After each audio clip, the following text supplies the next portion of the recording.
Host. My parents never loved me. Well, that's not entirely true. They loved my brother, and I was just a bonus.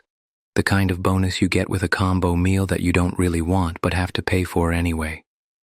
Growing up, I had two sets of rules, one for my brother and one for me. And let me tell you, they were not created equal. Quick cut to a shot of a family photo with one child's face blurred out. Today, I'm finally sharing how I got my revenge at my own wedding.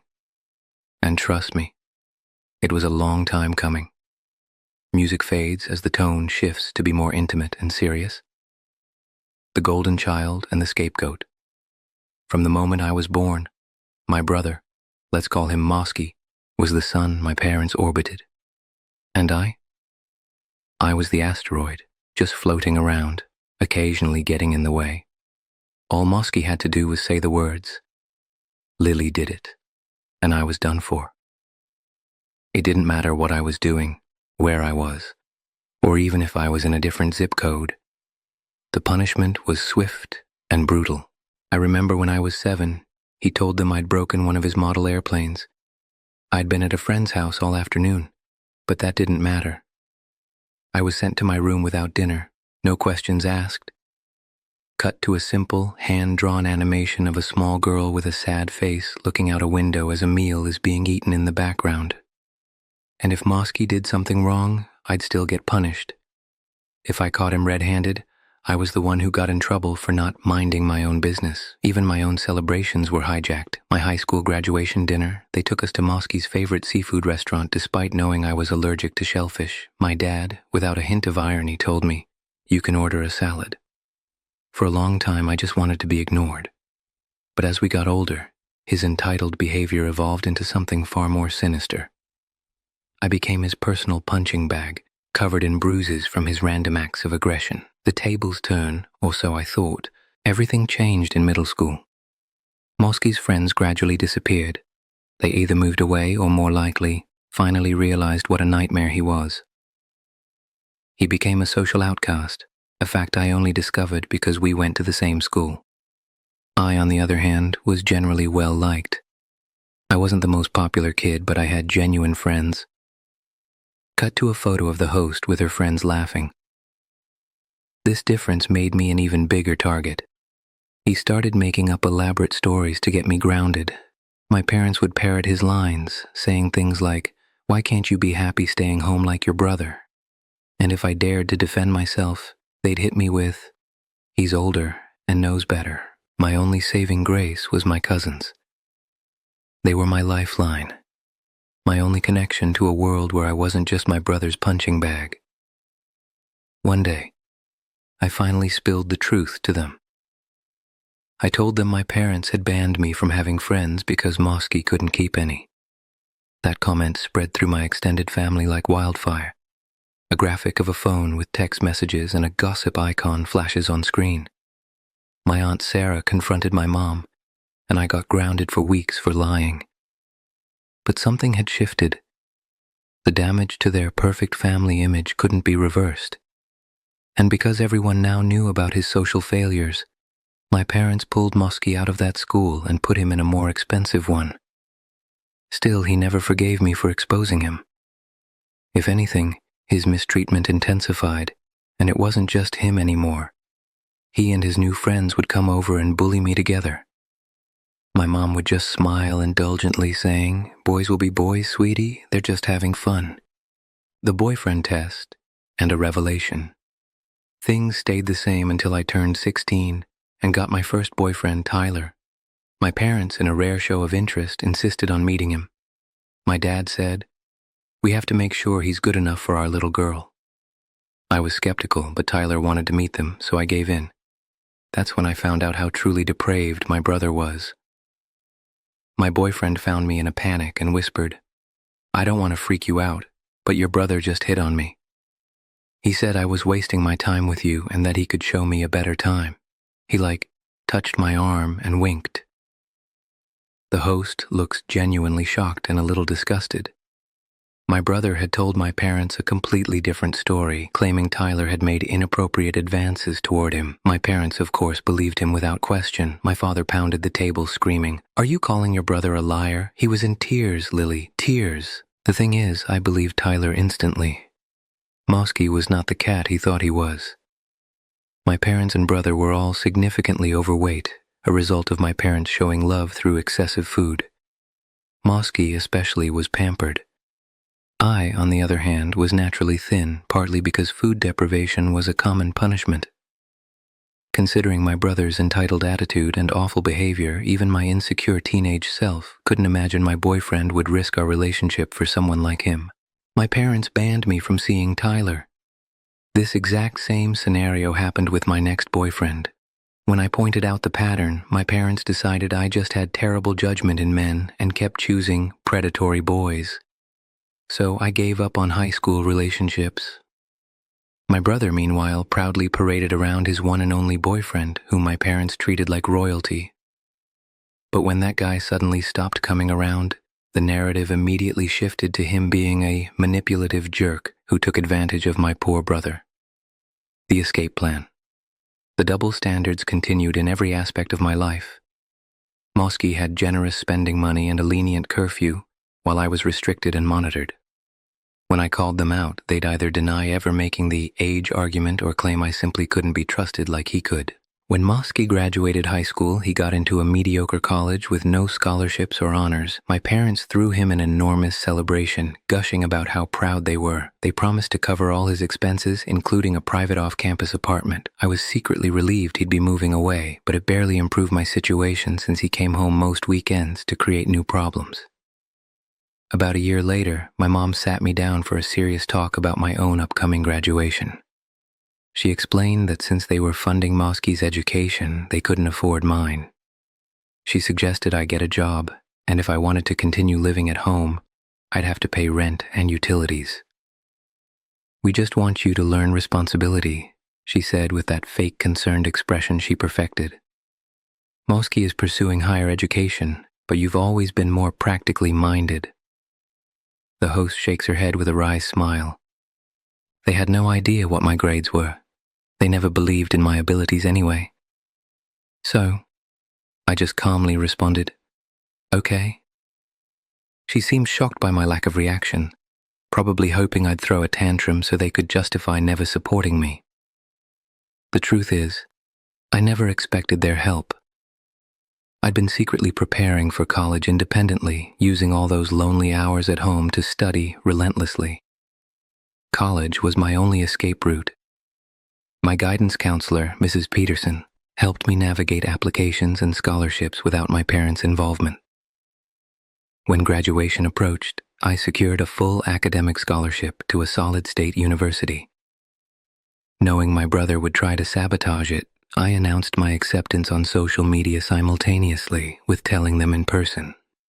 A screenshot of a positive Facebook post about getting a scholarship is shown on screen. Initially, they seemed proud and boasted about it, but then Mosky got to them and they started asking if I was sure I wanted to go, claiming Mosky was struggling academically and since he had better judgment, I would obviously fail miserably. I stood my ground, and they reluctantly accepted they couldn't stop me without looking terrible to everyone who had congratulated me online. College became my salvation. The husband and the plan. My story truly gets interesting when I met my husband. Let's call him Ian, during my junior year of college. He sat next to me in economics class on the first day, and his quick wit and confidence immediately impressed me. He was my complete opposite in handling conflict. Where I'm non-confrontational, he's strategic and calm. A split screen of the host looking stressed and a man looking calm and thoughtful appears. He was the first person I truly opened up to about my family. When I described my childhood, he said something that hit me like a revelation. "That's not normal. That's abuse, Lily. You deserve better." When we decided to get married, we agreed on a modest ceremony since we wanted to splurge on a dream European honeymoon.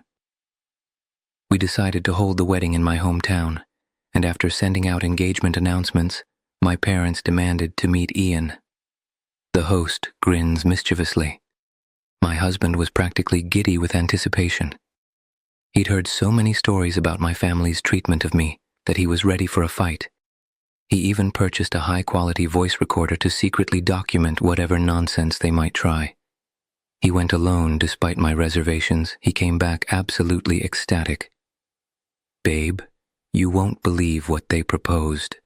We can absolutely destroy them with this." According to the recording, my parents and Mosky had offered to contribute financially to our wedding on one outrageous condition. Mosky would walk down the aisle before me, wearing a tuxedo identical to Ian's, be featured prominently in the wedding photos, and have his own special cake. My mom's voice on the recording: "We're willing to help with the wedding costs, but Mosky has always dreamed of being in a wedding." My dad's voice: "It's not proper for a younger sibling to marry first, so this would give him the experience he deserves." And Mosky's: "I've even picked out the tux I want. It should match yours exactly so we look like a matched set in photos." My husband, in his calm, strategic way, knew exactly what to do. He told them he would need to test the waters with me, but that he personally saw no issue. Then he suggested they surprise me on the wedding day, since I hate confrontation. He cleverly used their own accusations against me, convincing them that I checked his phone and monitored his communication. "It's just easier if we keep this arrangement verbal," he said on the recording. She'd be devastated if she found out before the wedding. My mom, understandingly, said, "Mosky's ex was the same way. So controlling. We understand completely." Thus began months of elaborate deception, where my parents and brother thought they were manipulating us, while we milked them for all they were worth. The grand finale, we called it back payments for emotional damages. A triumphant, upbeat song starts playing in the background. My parents insisted on controlling wedding details, but my husband would play on my brother's insecurities. He'd mention how unfortunate it was that we couldn't afford the luxury options, and Mosky would immediately demand my parents upgrade us to the most expensive option. This continued with the photographer, the flowers, the venue, everything. We ended up with an extravagant wedding that would have been completely beyond our means, all funded by my parents. On our wedding day, their secret plan was for Mosky to arrive just as everyone was seated. The doors would open, he'd walk down the aisle in his identical tuxedo, and it would be too late for me to object. But we had a plan of our own. We hired professional security and positioned a large, intimidating guard at the door with one specific instruction: "Do not admit my brother under any circumstances." As the bridal music began, my dad received a text that Mosky was almost there. He signaled my bridesmaids to start and positioned himself to walk me down the aisle. But as the doors opened, I appeared. My dad's face drained of color. He looked utterly shocked to see me. A dramatic, slow-motion shot of the host in her wedding dress, smiling. His phone started ringing. It was Mosky. My dad mumbled. Something came up, and abandoned me at the altar to answer it. The guests gasped in confusion. My father-in-law, who we had prepared for this possibility, rushed over and took my arm. He said loudly for everyone to hear, "I'd be honored to walk you down the aisle." His obvious concern made me smile through my tears. The ceremony proceeded perfectly. The entire time, people kept disappearing and returning with shocked expressions, but no one dared tell me what had happened. My brother had arrived wearing a tuxedo identical to my husband's, but our security guard had refused him entry. My dad came out and threatened to call the police. The guard calmly agreed, knowing it would be too late to disrupt our ceremony. My friend, who was in on the plan, arrived and created a scene, loudly demanding an explanation. My mother joined, followed by curious guests, their plan now exposed. My husband was summoned outside and played his most bewildered expression. "What are you talking about? Why would I want anyone else walking down the aisle at my wedding?" When they insisted he had agreed to it, he demanded proof. And of course, there was none. My brother had a complete meltdown, sitting on the ground, crying and screaming like a toddler. It was supposed to be my day too. He promised me. My father, reportedly, lunged at my husband, yelling, "You lying piece of garbage. You said she wouldn't make a scene." my husband's response was calm. And I find it disturbing that you apparently planned to hijack our wedding without my fiancé's knowledge or consent. No one at the wedding believed their story. They were eventually forced to leave, with my dad literally dragging my screaming brother off the ground. The music swells as the host smiles at the camera. We danced, cut our beautiful cake, and soaked in the love from everyone who truly cared about us. Afterward, my parents and brother bombarded me with calls which I ignored. My brother eventually sent unhinged text messages blaming me and calling my husband a two-faced snake. My brilliant husband compiled all the evidence, screenshots of their harassment, call logs, threatening messages, and shared it in our extended family group chat. He maintained his innocence and publicly begged my family to help stop the harassment that was ruining our honeymoon. And with that, my extended family had a come-to-Jesus conversation with my parents. While I would have preferred having loving family support at my wedding, for once in my life, they not only failed to ruin something important to me, but I actually got my revenge.